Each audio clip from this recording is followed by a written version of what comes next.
This program is brought to you by the Media Liberty Alliance Foundation in cooperation with OBBM Network TV, bringing citizen-led, creative local media to the forefront of local communities to foster a greater understanding of constitutional liberty and appreciation of what makes us truly free, starting with you and me.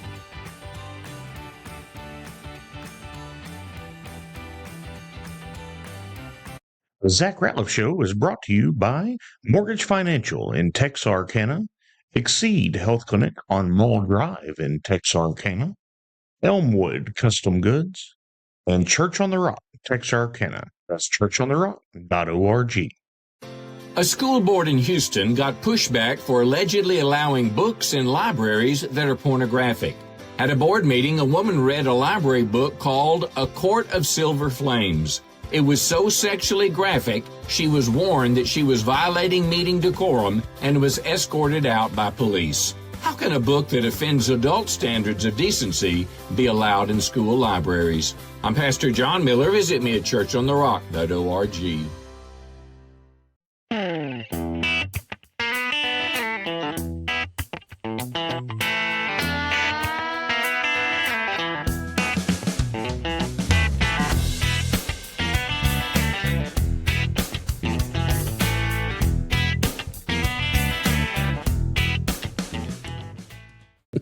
Hello and welcome to the Zach Rateliff Show. I'm Zach. I'm Steve.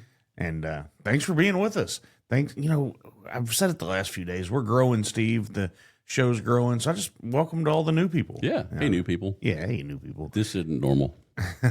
But it is. Well, So anyway, I'd like to start out by saying thank God for another day. Thank Amen. God for a day in the greatest country he's ever put on and the face of greatest the earth. state in the greatest country. Yeah, that's right. So the rule of thumb is don't ask somebody where they're from, because if they're from Texas, they'll tell you, and if they're not from Texas, you'll just embarrass them. I was in a cab in Mexico one time. Yeah. And, you know, the hombre goes, where are you from? I said, Tejas. And he says, so you're Mexican too. And I hit him with the C. And then we had a great conversation between my Spanglish and his Spanglish. We really, we really made it happen. You had a good word for us today, Steve. What is it? Well, I do, but I have a mention of what you were just talking about. I think it was 2 years ago that in Texas, Hispanics passed Anglos as the largest people group. So it's like 40% Hispanic, 39.9% Anglo. Yeah. And I had a few liberal friends go, what do you think of that? And I'm like, it's cool. We've always been proud of our Mexican heritage. Yeah. We were all Mexicans until 1836, and then we became Texans.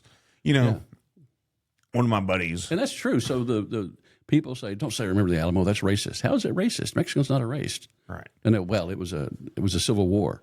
Or it was a racist war. Well, it wasn't. It was a civil war. It was the Mexicans in this area versus the Mexicans in that area. Is it racist to say don't talk about the Boston Tea Party? Probably. Yeah, well, maybe so. The definition of racist really changes a lot. Yeah, depending on who you're talking to. One of my buddies named Jose was born in Mexico, came to the great state of Texas in second grade and spoke zero English. And is one of my really good friends, and he will almost fight you if you call him Hispanic. He hates it. He's a Mexican. Yeah. His family's now. He's also a U.S. citizen and is proud to be an American. And I'm not going to tell you how he votes, but he likes this show. Well, people of all persuasions like this show. And that being said, he's a Mexican. Yeah. And so a lot of times I'll say, Mexican over here, Mexican over there. And people are like, what? I'm like, where are you from? I'm an American. It's not a derogatory term. I'm a Texan. Well, and technically I was born in Arkansas. So, I was an Arkansan until I was like one of the proud traditions of Texas is that some of our most famous Texans, most notable Texans, came here from somewhere else. Jim Bowie, for instance. Yeah. Davy Crockett. Yeah. Yeah. I don't know if he ever became a Texan, though. I think he just came down for the fight. Close enough. He died here. Yeah. He's a Texas hero. You're a Texan.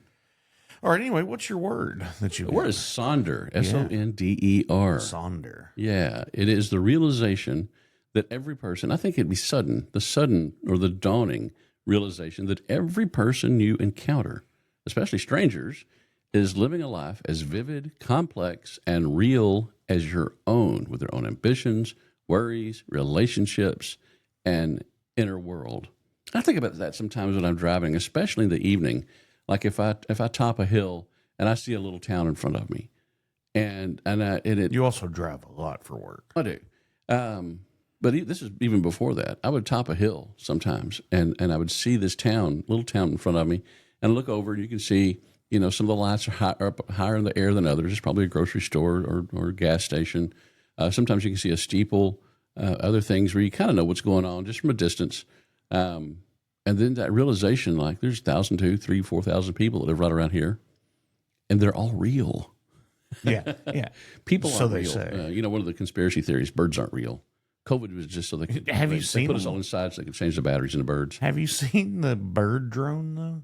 Yeah. Like, I mean, Well, they came out with a remote controlled bird. It wasn't really a drone, I don't guess, but it flapped its wings. They chucked it up in the air, and that thing flapped its wings and flew around, about a 5-foot wingspan. but most birds are. Well, let's say 90% of birds. Yeah, most of the birds you see are real. We think. Yeah, and most of the But people you see are real. Yeah, We think. we think. Yeah. But the Bible says angels could come as a stranger, so Yeah. they might not, they might not be people. People have entertained angels unaware. There you go. And Angels so Unaware was the name of a book by Dale Evans Rogers. there we go. We're rabbit holing quick. But to your point of people living a This isn't how complex the life. show works. It's how the show works if I'm here. Oh, that's pretty much how the show works every day. Oh, Yeah, you would know. You just hadn't seen yesterday's episode. I guess I haven't. Actually, yeah. But everybody's going through stuff. And that's, the ad that we have coming out that was made for me that says, and this is part of it. Let me You have get an it. ad. That's cool. Yeah, man. Thanks to the people that are doing that too. But it says real voices, real opinions, honest conversations. And that's right. We're just talking about what everybody else is talking about. We're just unabashedly talking about it. And Unashamedly. yeah, but here's the deal is everybody's going through stuff like, oh, you don't know what I've been through. Good. You don't know what I've been through. Yeah. Yeah. You wouldn't want This to. is my lived experience. Yeah. Everyone else has lived experiences too. And now You're that you're special. saying this to me, it's our lived experience. Yeah, Me yeah. having to deal with this conversation. Yeah. I have said that to someone before when they said that. I'm like, yeah, and now you've drawn me into it. I had somebody say, that was my lived experience. You can't argue with that. I'm like, everyone there had a lived experience. Saying it's my lived experience, it has to be true, isn't true. Yeah. I know. All right. Here's my first article for us. Okay. Nothing political.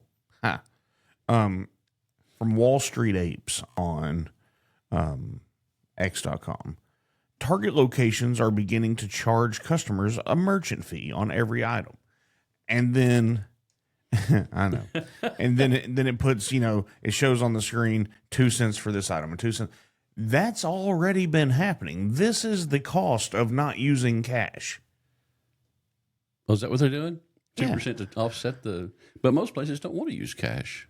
Not anymore. That's why they let you, if you go to the store, if it says, hey, you want some cash back? We've got too much. They would rather have it just all digitally processed. Well, it's quicker to process it now. It's harder for people to steal. But the cost of everything going digital is the convenience fee. Go pay cash. You don't pay that extra $2 or even now our church doesn't require it. But if I give through the app a lot. Right. And so not a lot of money, a lot of times. But Often. You give to the app often. And I don't say that as a brag, it just goes Sure, to it's how the it conversation. But I think you can add, if you do a bank draft, you can add 30 cents to your tithe or your offering. And I think the bank draft isn't. I don't think that costs anything. I think it's the debit card. one of them's 30 cents and one of them's $2. Okay, And well, so, okay, I'm wrong. So Okay. there's two, because I've done it both ways. Yeah. And so, but it just so that they get the full offering. But there's a cost in processing. Offsets and processing fees. Well, yeah. and just like the convenience fee for the local water company, $3, right, to pay it online. Now you could go sit at the window And you could do that, and you could not pay that $3. Right. However, is it worth $3 to you to take time during your lunch break, or Yeah. or a convenience store? It's the same thing, right? I mean, it's 10 cents, usually 10 cents a gallon more to pay debit than it is cash. Absolutely. Well, A lot of places are like and that. even here, just not necessarily for credit card fees, just across the street here, it's 40 cents more a gallon to buy it here close to the interstate as opposed to go to the small mart over on Richmond Road. Well, the small mart's always cheaper. Right. I don't think it's the location. I think it's small mart. Well, but what I'm saying is, Yeah. but this is convenient. Yeah. I don't have to drive into town. I don't have to do the things. And so In my town, it's $2 extra to pay my water bill online.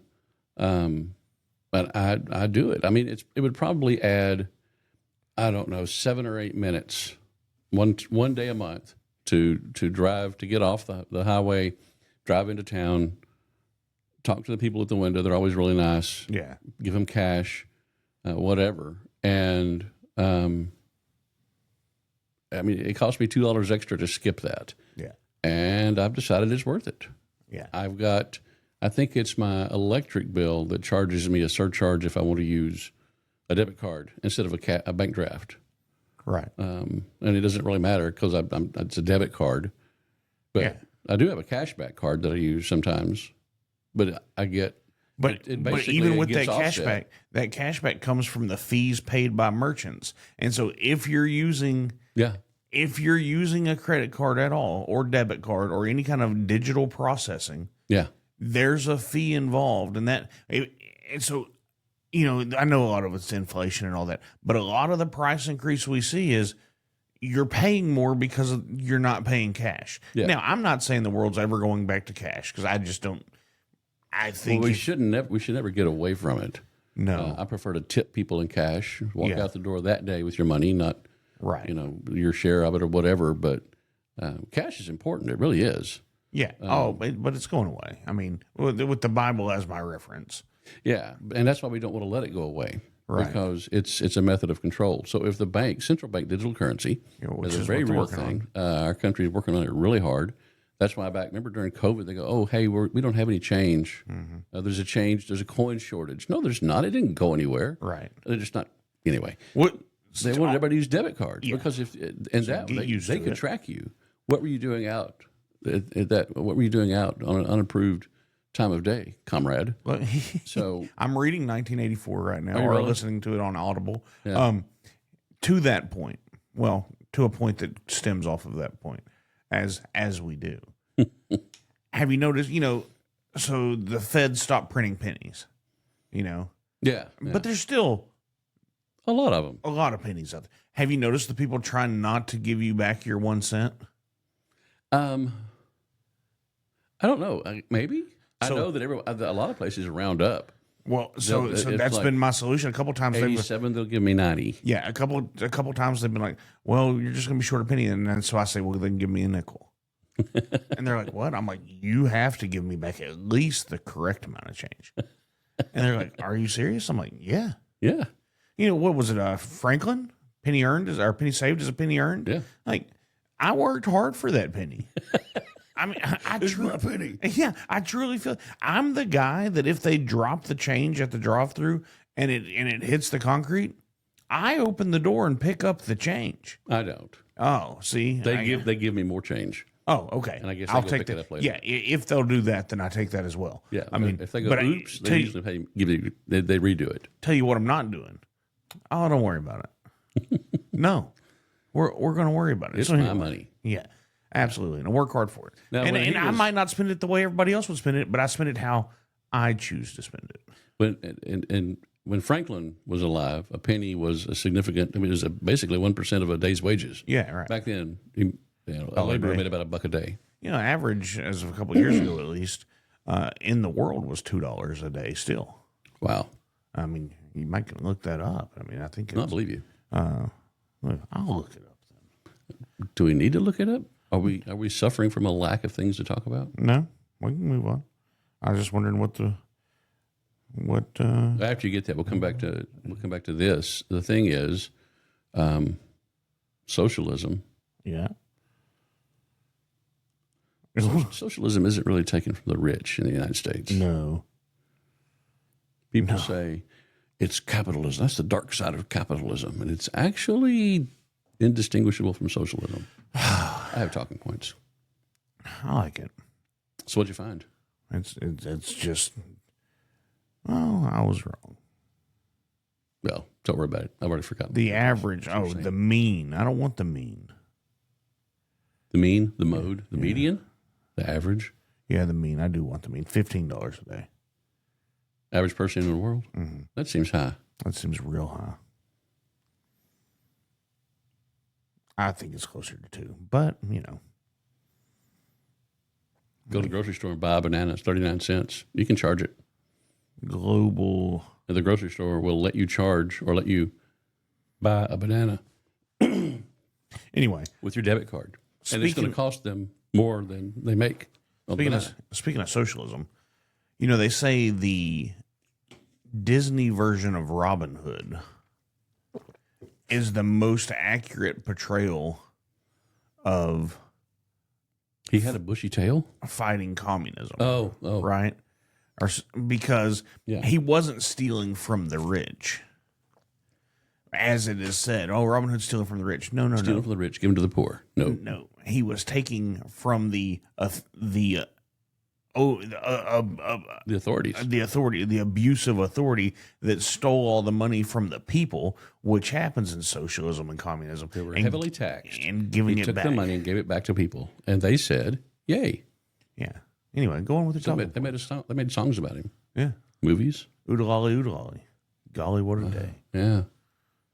Robin Hood, Men in Tights. That was a good version. All right. Do you want to go with yours or do you want to go with mine? I need my own mute button.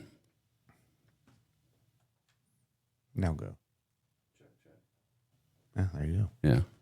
But it's not technically my mute button if I have to if I have to have my people do it. You know what I think about that? All right. Here, I need my own buttons. Yeah, I know you do. Okay, go ahead. What's your article about socialism? Okay, so there's something I started thinking about. Socialism, and my premise was crony capitalism is almost indistinguishable from socialism. Yeah, for sure. And so I've turned that into, it's actually going to be on my Substack. So I think it's substack.com/Steve Oglesby or something like that. You can find me on Substack. There's an article on there where, let's see, what's the coolest Substack one? just blows up. You're like, what happened? Recently, yeah. I've got an article on there where I added, what was it? Compulsive sophistry disorder. Yeah. Where somebody can't resist bloviating on one of your posts. I wrote it in response to an online friend that I have. We've never met in person. That just like incessantly comments like he's getting paid for it. Yeah. On my posts on Facebook. And so I had ChatGPT write up a DSM. What is it? Directory of Diagnostic and Statistical Manual. Where they list all the psychiatric disorders. I made one called compulsive sophistry disorder. And ChatGPT wrote it. It's amazing. That's awesome. Yeah, this is like 2 years ago, too. I sent it to him. Oh, I almost caught you. I saw you about to cough and tried to hit it. I tried to time it right. Yeah, well, keep your finger on there. Yeah, we're ready. I'm not sure I can drink enough to counter that. So anyway, look for that, compulsive sophistry disorder. I think that's what it's called. Okay. But anyway, my Substack. So I started putting this together into an article. I do that. It's every once in a while. I should do it like a lot, just because it's fun. And I use AI to do this. And I'll say, I'll give it all my talking points, and a lot of times I've already fleshed them out really good, and it just like writes extra sentences a few times, and then it helps me. I have it number every single sentence, and I rearrange everything, or I requote things. And what I did actually with I used Claude, and I downloaded the entirety, or as far back as I could, of my Facebook posts, including my arguments with my friend. Yeah. And so Claude knows how I'm going to respond to things. It's my voice. Yeah. And so Claude uses that, and I can say full snark, and it will go nuts. Yeah. Or I can just leave it at normal levels, which is still going to have a little. That's just how I think, really.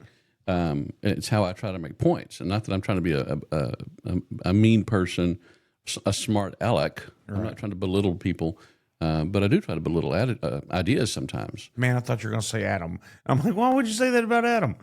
Well, you know how he is. So anyway, I started fleshing all this out, and it's cool because I can use the AI to look things up for me and help me put them in the right spot. So I'm looking at. So here's the tagline, I guess. Socialism is working. It's working great, just not for anyone you've actually met. That's exactly right. Make the rich pay comes with a footnote. You're the footnote because you're paying, and we're making the rich richer. Well, and here's the deal. I have. Here's one. I wrote several versions of this. Socialism is finally helping someone, just not anyone you've met. A California train that's paid contractors $13 billion for almost nothing. Minnesota charities, so-called, that turned $91 million in imaginary breakfasts into BMWs and beach houses. Right. Make the rich pay comes with a footnote. You're the footnote. I like that line. Yeah, that's exactly right. Well, and here's the deal, too. I have a buddy that's like, well, the problem with capitalism, I was like, whoa. And then he'll explain something like, that's not true market capitalism. Right. And they love to say, well, true socialism has never been tried. Right. But every time it's tried, people die. And then he'll say, well, whatever we've got now. I'm like, well, it's not market capitalism. Well, you can call it that, but when you have overbearing regulations and you don't let the markets decide and all these things, we're a long way from capitalism. Oh, yeah. So communism is the state owning the means of production. Right. For the most part. There might be a few outliers. They'll never own all the means of production because your fishing pole is capital. Yeah. It's your means of production. Joe Cruz makes a really good point that every type of communism is a form of capital, not capitalism, but the capital is there. Yeah. It's just who controls it, who owns it. So communism is the state owns the means of production, the capital. Socialism is the state controls the means of production. So we tend to think the narrative that we see nowadays is that socialism is the government telling the billionaires what to do. Well, you've got too much money, comrade, and you need to spend it this way. What it actually happens is, though, it's not the government telling politicians what to do or telling billionaires what to do. It's the politicians telling us who to give our money to. That's what it comes down to. And that sounds like a cheap shot, but it isn't. So it isn't. All right, let's roll on. Speaking of politicians who people are giving money to, Scott Jennings from CNN, and this is his post on X.com. He says, James Talarico, being popular among donors in California and New York, is never going to wash off the weirdness of the six genders thing.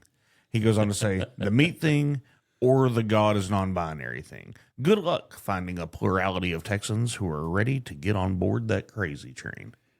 The Babylon Bee had a meme they put up, and it said Talarico is banking on the facts that Texans want to get rid of steak, and they think that God is gay.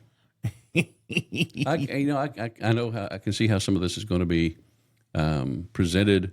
The preacher versus the guy that's got. But he's not a preacher. Morality problems, or he is some sort of. Well, I mean, yeah. If you say you're a preacher, then you're a preacher. But are you? Do you have a flock? Do you? I don't know. He went to some kind of seminary. Yeah. And so there's been some issues with Paxton's morality. And so if you've got the immoral guy versus the preacher. As I said on the show with Dale Hulls, I'm not electing the next bishop or the next preacher or the next whatever you have down there in Canterbury. Somebody that'll take up for me. Yeah. I mean, I'm voting for somebody who's going to follow our Constitution. And then I'm going to pray that our Constitution has the laws written into it that upholds God's will. And it does.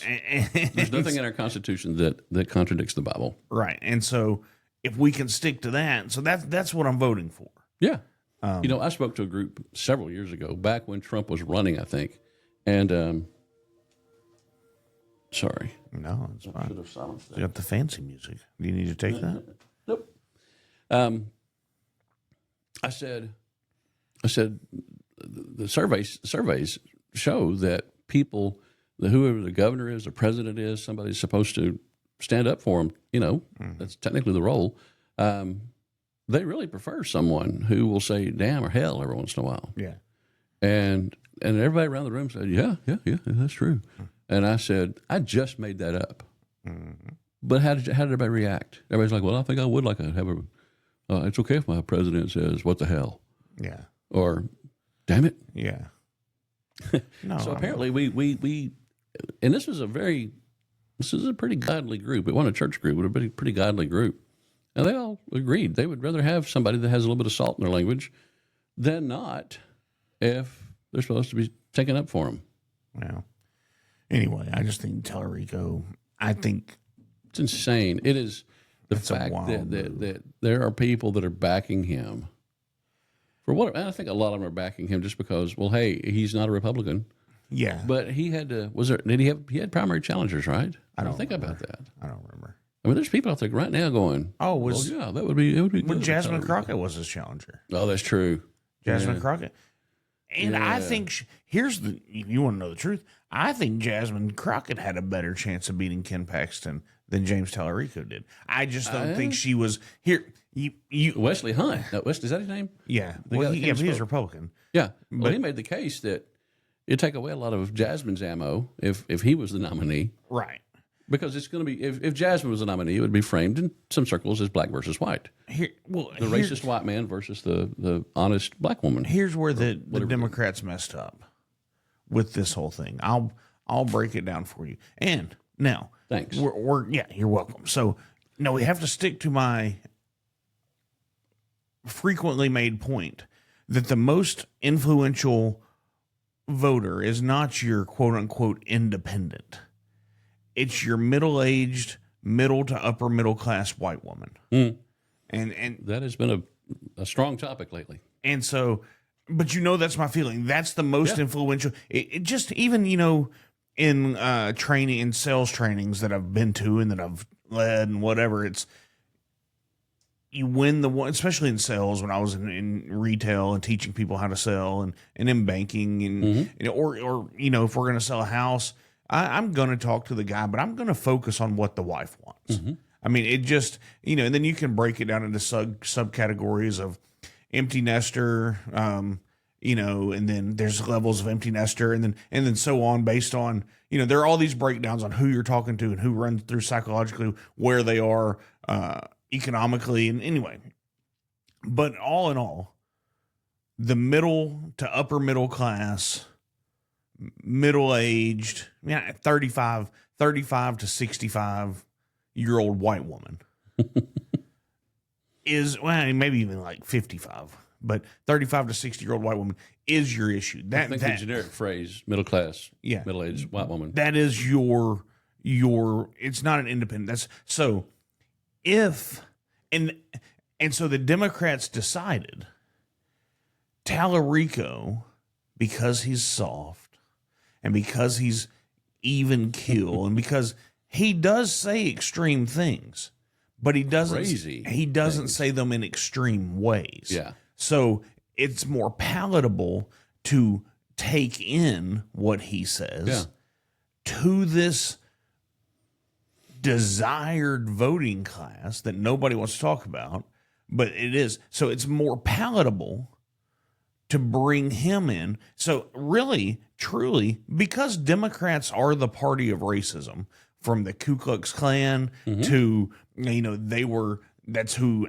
Lincoln was Republican. They were the slave owner, all these things. So the racist roots of the Democrat Party came out in the selection of Talarico because they didn't find an educated black woman who spoke her mind. Yeah. They didn't find her palatable enough for their white middle and upper middle class constituents.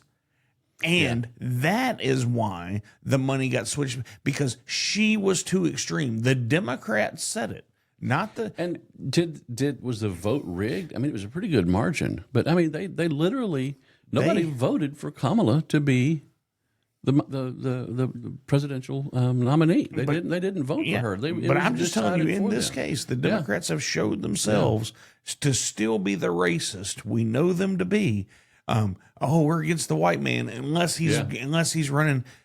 in a Democrat party against an educated lawyer black woman. Yeah. So the Republicans didn't pick Talarico over Jasmine, but the Democrats picked him. So to my point, and especially in this area, if you wanted to win, let me tell you, as someone who grew up in a school that, we might have had majority white, but it wasn't by far. Okay. Mm-hmm. I come from an eclectic background, in how I grew up. Yeah.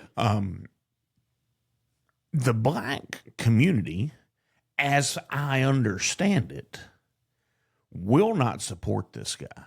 Really? I mean, just off of what I know for their traditionally Christian values, for their, for just the way they hold themselves. I mean, you saw the picture of me and all my friends that went to that funeral a couple of weeks ago. It was me and 14 black guys that call each other brother and that are family, because that's who I grew up with. Yeah. So he doesn't represent anything from the black community. So the Democrats, in my mind, lost a great opportunity. I would have been much more worried about the election if Jasmine Crockett was there against Ken Paxton. Yeah. At that point, John Cornyn, while I don't agree with him at all, he would have been more palatable than Ken Paxton, and it would have mattered more against Jasmine Crockett. Yeah. However, there's been a wrong estimation by the racist Democrats that Jasmine couldn't carry the white woman voter middle class. And so I wonder about that. That is the ultimate mistake that has been made here. And as a footnote, I guess, to this conversation, we live in an area where Jasmine lived until not long before she launched her political career. She was an attorney here in Texarkana. Right. She was my attorney for a while. I never needed her, thank God. It would have been fun to watch. I wanted a bulldog. Sure. Yeah. And someone else suggested her for the specific stuff that I was doing. I needed to have an attorney on call, right? And it was her. That's someone suggested her, and I was like, oh my gosh, that is the perfect choice. Yeah. And a lot of people around here knew her. She came to some conservative organizations, Bowie County Patriots. I saw some of the people I know commenting on some of her stuff when she was running. I mean, yeah for sure. Yeah. And here's the deal. I talked to her just as she started. I mean, she was a Texas state rep, but she was running for U.S. Congress. And I talked to her just as she was launching that run, and she was so proud to have the endorsement of the lady who had been the U.S. congressman and was retiring in her 90s. Right. And she was endorsing Jasmine, and Jasmine was so happy to have that endorsement. This lady had like a 50, 60-year career in public service and just hugely respected. And she chose Jasmine to which is a whole carry on for her. Sure. But again, Jasmine, when she lived here, she was people liked her. She was a chairman of the Democrat Party for our county. Right. And I'm not saying she's she's not extreme. She came to Bowie County Patriots a few times and was liked and respected. She might not have agreed with people, or people might not have agreed with her. Yeah. But everybody got along. So, I would hope that if I saw her right now, she would remember me as Steve, her friend, not Steve, the conservative white guy. Well, but that's my point. And look, for me even saying this, but because of the Zach Rateliff Show is brought to you by Mortgage Financial in Texarkana, Exceed Health Clinic on Mullen Drive in Texarkana, Elmwood Custom Goods, and Church on the Rock, Texarkana. That's churchontherock.org. As a tornado swept through a Mississippi town, people at a church were singing Amazing Grace and praying. Fortunately, no one in the church was injured. But what would you do in a life-threatening situation you couldn't control? The Bible shows us how to find peace in danger and hope for eternal life when we face death. Don't wait till death may be imminent to get right with God. Do it now. I'm Pastor John Miller. Visit me at churchontherock.org. That rant that I just made, where I think I pretty accurately broke down the Democrat machine. I will now be called the racist. I will be called the bigot. All these things for pointing out. You can't say that the Democrats are you racist. can't That's call racist. And if a Democrat operative heard it, they would make the point of, look how racist this guy is for calling us racist, because we are.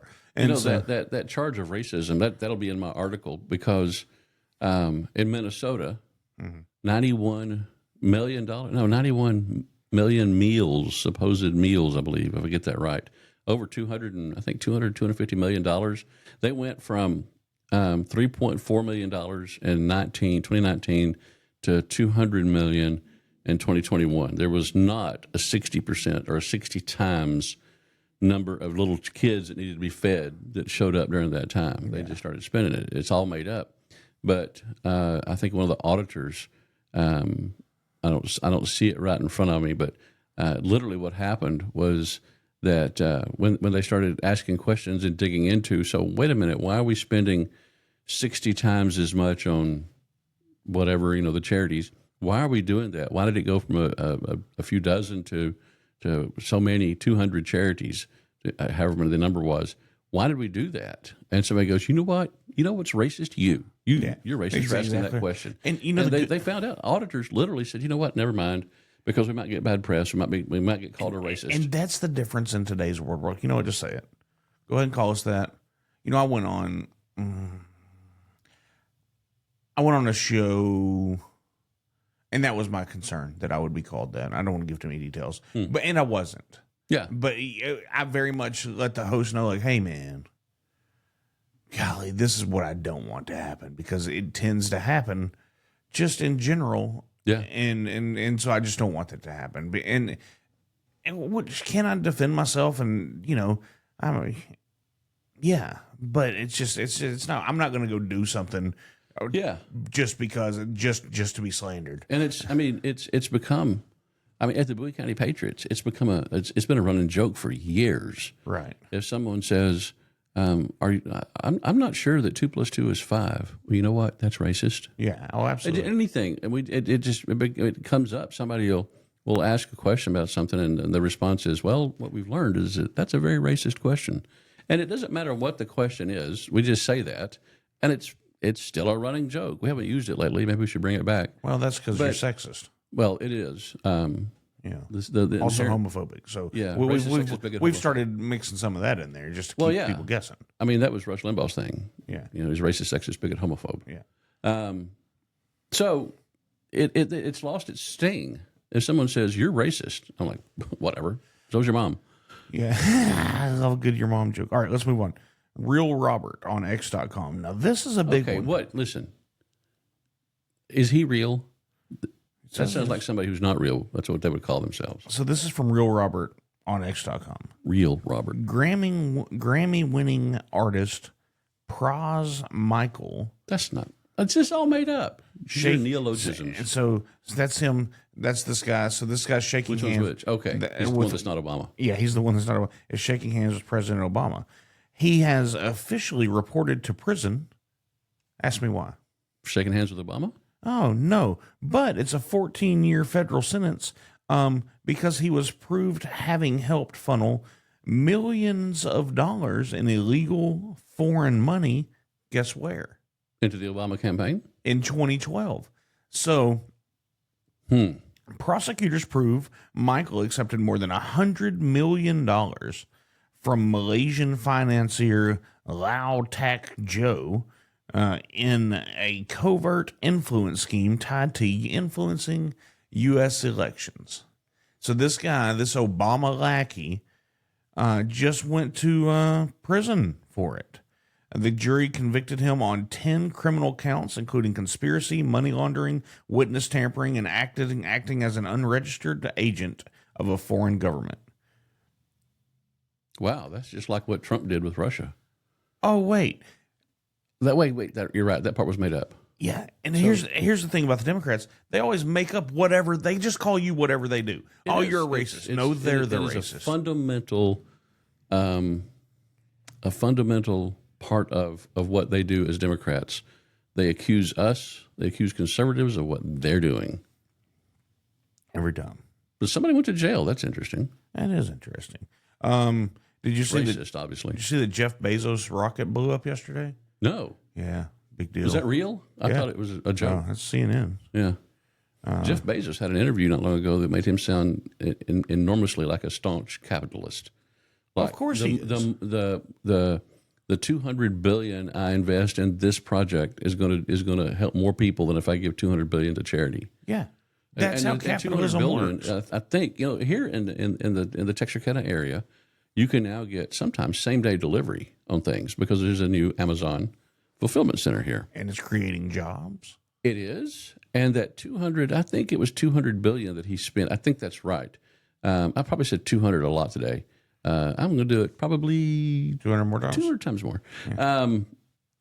It was a deliberate effort to target rural areas that needed with Amazon, and he did it. So I've got friends that live out in Genoa, the eastern part of Genoa that's further from Texarkana, mm-hmm. and he said you stock up on everything. We buy toilet paper by the bale at Sam's or wherever because it's always a lot of places sold in bales. We buy toilet paper by the bale. You don't run out. You make sure you have things, mm-hmm. and because where he lived, I think it was like real close to a half hour to get to any major store. I mean, you can go to a little country grocery store and pay $2 a roll for toilet paper. Right. And yay, I'm glad for them they make it because sometimes you need toilet paper. Mm-hmm. I do daily. Well, some people use toilet paper daily. Yeah. So Amazon said, so is it greed? There's a whole look. We can spend $200 billion and set these things up all over the country in rural areas, and we will have a new market. So is that greed? It's an investment, I think. And what about the people that live in those areas that have a hard time getting around? I've got a friend that can't drive because of an injury, and he's always asking for rides. And he can take the bus to a lot of places he needs to go, but that's not always terribly convenient. So he could get on Amazon and order the toilet paper. He could order you can get a lot of things. Creates jobs and create. Yeah, I'm just a capitalist through and through. It shows up. But that's a really interesting statement. $200 billion investment is going to lift more lives than $200 billion given to charity. That's exactly right. And this is what Jesus said that. Just a little bit different. What did he say? Give a man a fish, eats for a day. He didn't say that. Give a man a fish, eats for a day. Teach a man to fish, and the licenses and fees paid to the government will buy somebody else a fish. There you go. And he'll still take your fish. Eric Doherty, X.com. This is also being reported on Fox News, although I haven't seen it this morning like I thought that I would. Reported memorandum of understanding between U.S. and Iran. I don't think this is the whole deal. I think this is just, hey, this is how far we are right now. Oh, yeah. It's not a treaty. Yeah. 60-day ceasefire, unrestricted and no tolls in the Strait of Hormuz. Iran removes mines from the strait within 30 days. U.S. naval blockade lifts on conditions. Doesn't mean it goes away. Just It's like, hey, we'll be here as long as you're doing what you need to do. Iran pledges no nukes. I think that's just saying this is kind of what we're working towards to get there, but we're going to stay there in case we need to kill you. Yeah, we're going to hang around. So a nation that is blockading a very important strip of water, if they had nuclear weapons, would they go, no, we're just going to keep doing the regular thing we do, not the really big thing we want to do that we said we're going to do? I don't think that's the concern with them having a nuclear weapon so much as their stated goal to bring upon the Armageddon so that their profit goes well, I'm not talking about hijacking ships or anything with nuclear weapons, but their level of engagement, if they actually had the things, what would they do with them? Yeah. Would you think they'd sit on for 2 or 3 years and try to figure out where to use one first?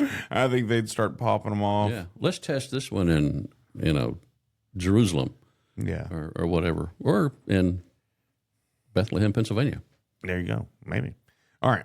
What you got before we get out of here? Dorinda Randall. You want to talk about her? Yeah, let's do that. Okay. So Dorinda is the vice chair of the Republican Party of Texas. Nice lady. She's very nice.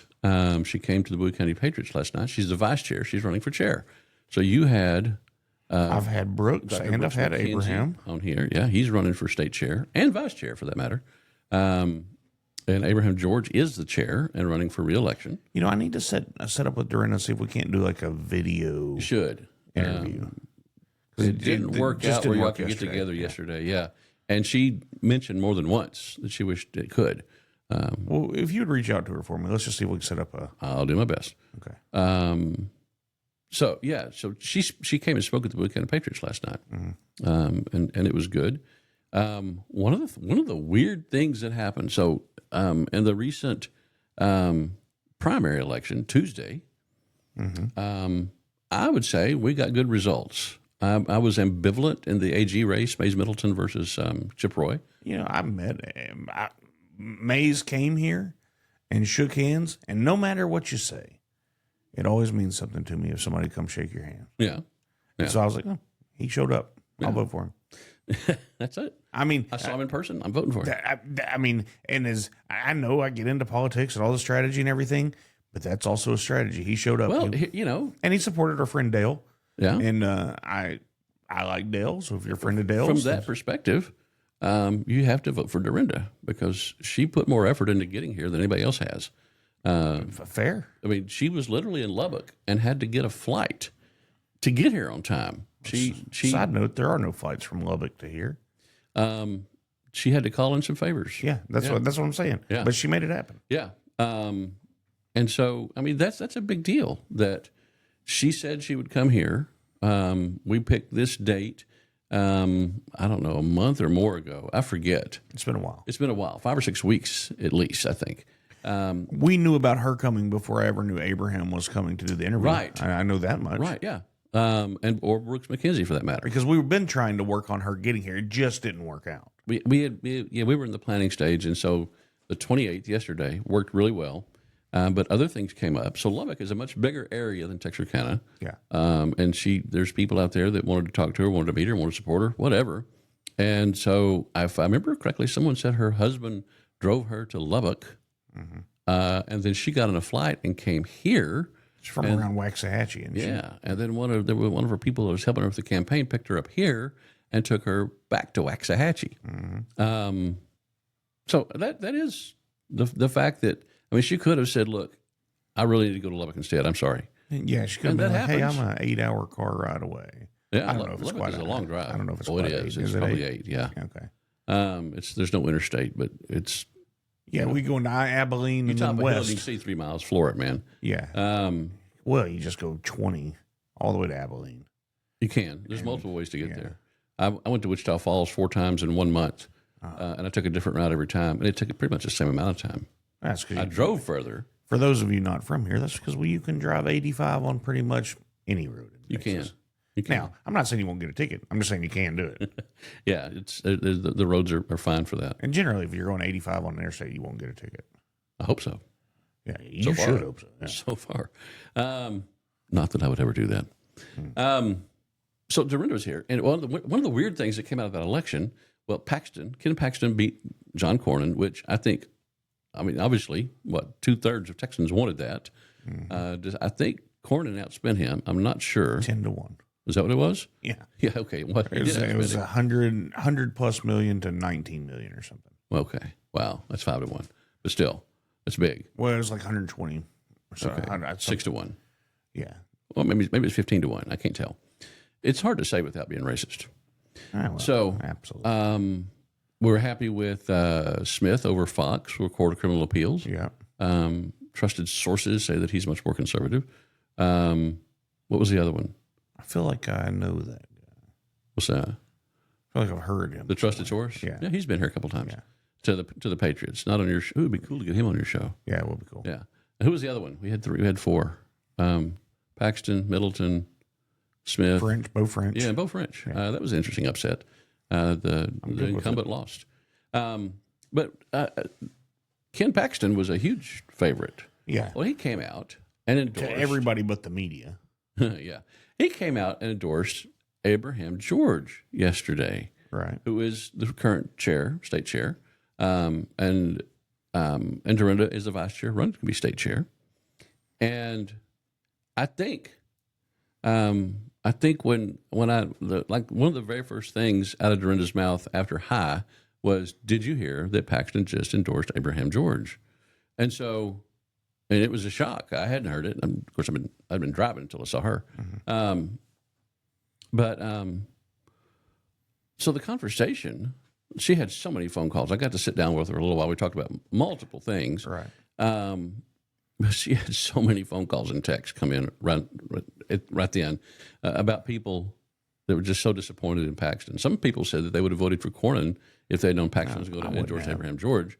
And the sentiment. I mean, if you meet Abraham, he is a nice guy, pleasant guy. Abraham's very a intelligent, nice guy, and very well spoken. Yes, and I agree with a lot of what he says should happen. Yeah, it seems, and I've got I don't know how many. By extension, I know probably most of the SRECs in the state, and I don't know that many. State Republican Executive Council. State Republican Committee.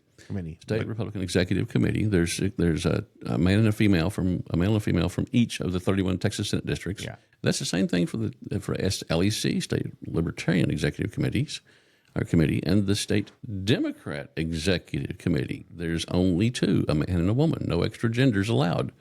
So far. Even in the Democrats? I know, it's weird. Talarico's going to have to fix that. Yeah, it's racist. It needs to be fixed.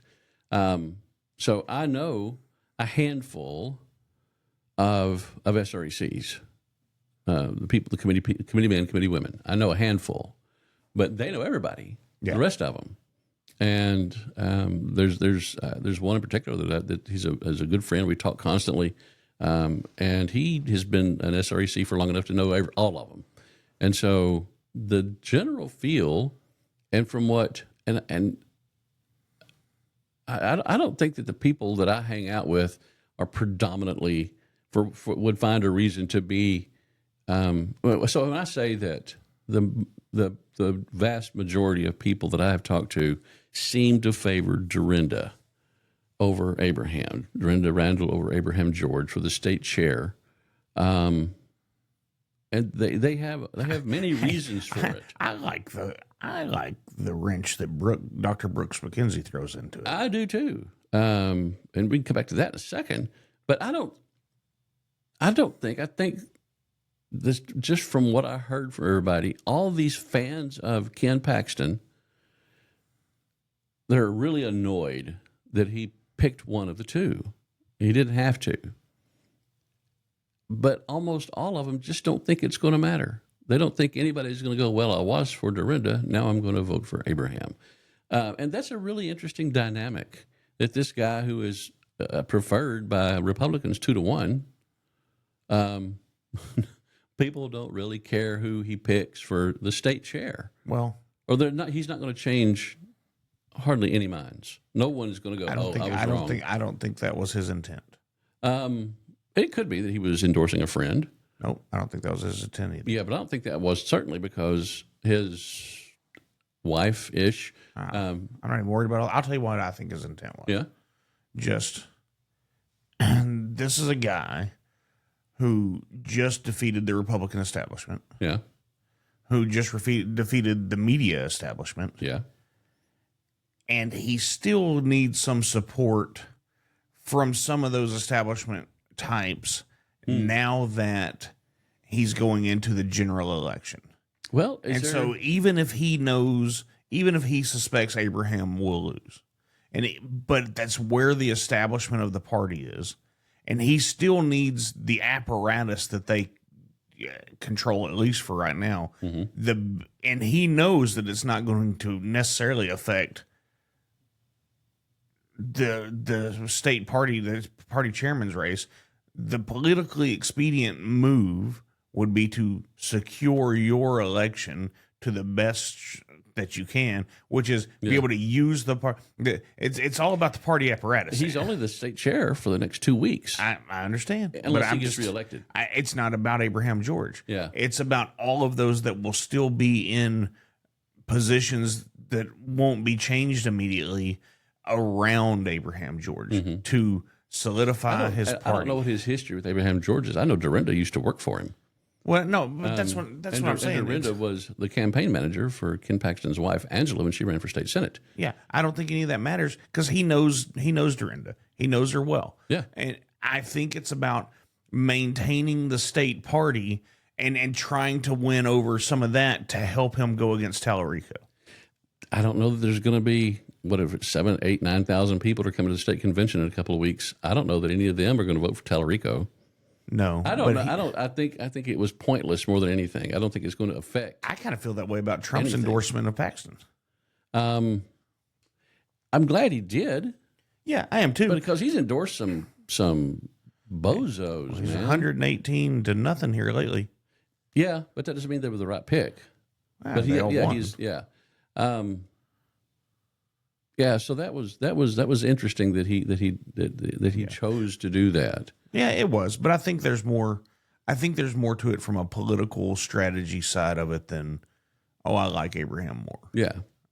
However, Dorinda did come in. She did get here. You did get her here. And man, Picked her up at the airport. Yeah, picked her up at the airport, got her here, and she gave a great presentation, and it was She did, and it was good to hear her it's plan. Funny. I mean, she literally said there's people that get onto her for being too happy. And Yeah, she did say that. She is. Colin Powell, it was a chapter in a book that he wrote years ago, that perpetual optimism is a force multiplier. Yeah, A multiplier, you can remember that by pliers. Yeah. You can squeeze and turn better with pliers than you can with anything. and maybe that's what it is. It's a multiplier. Yeah. So it's a tool that lets you exert greater force on something. It's a military term. It allows you to ply things. Yeah, it's a military term, certainly. But perpetual optimism is a force multiplier, and I've said that often enough. I don't quote Colin Powell anymore, but I put that up on the screen last night because people do criticize Dorinda for being happy all the time. Yeah, and I've been around her enough and had enough phone calls that she can talk about really serious things and not lose her cheerfulness. Yeah. I mean, if it's bad, she's not going to be laughing in the face of tragedy or something like that. I'm not saying that. But she is a very cheerful lady. Not that I laugh in the face of tragedy, but my defense mechanism is I will tell you jokes at a funeral because I don't know how else to handle it. It's so awkward for me that I'm not going to be laughing at the person in the box, but I'm going to tell the families. That's a thing. I had a pastor years ago, the pastor that I had from like the age of 8 to 28 at my old church in New Boston. He did a funeral, and he said, I told the family last night, I said, I don't know what to say. And they go, surely you've got 1,000 stories about Mom. And he goes, yeah, but I can't tell them in church. Yeah, that's exactly. But it was perfect for her because she was a larger than life lady. This is the one that passed away and he was doing the funeral. Yeah. So yeah, humor is appropriate in a lot of ways. Dark humor helps you get through some rough times. Yeah. Or just humor in general, but certainly. But so I'm trying to think of anything that really stood out last night. Well, I would say here's what stood out to me. Here's the thing, that she had a long plan she laid out. Yeah, that's where I was going. Yeah. So, and her thing was,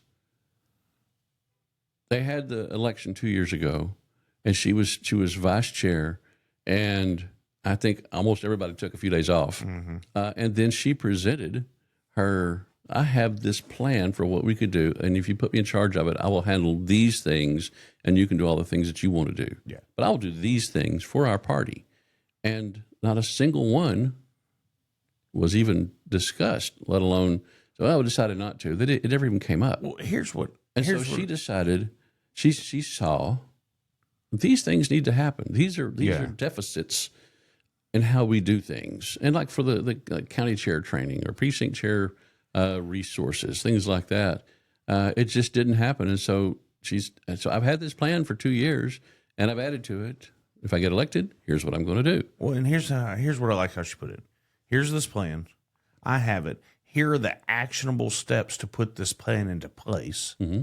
Here's how I'm going to do it. Here's what it's going to do. And then she took hard questions. Yeah. I mean, I was glad for the questions. I was glad for the discussion.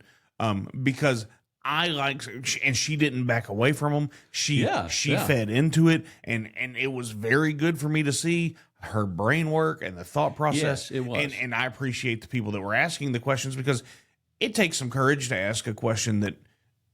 I mean, there's courage to ask these questions. The courage to ask a question that maybe some of them didn't realize it, but that question can't be resolved tonight.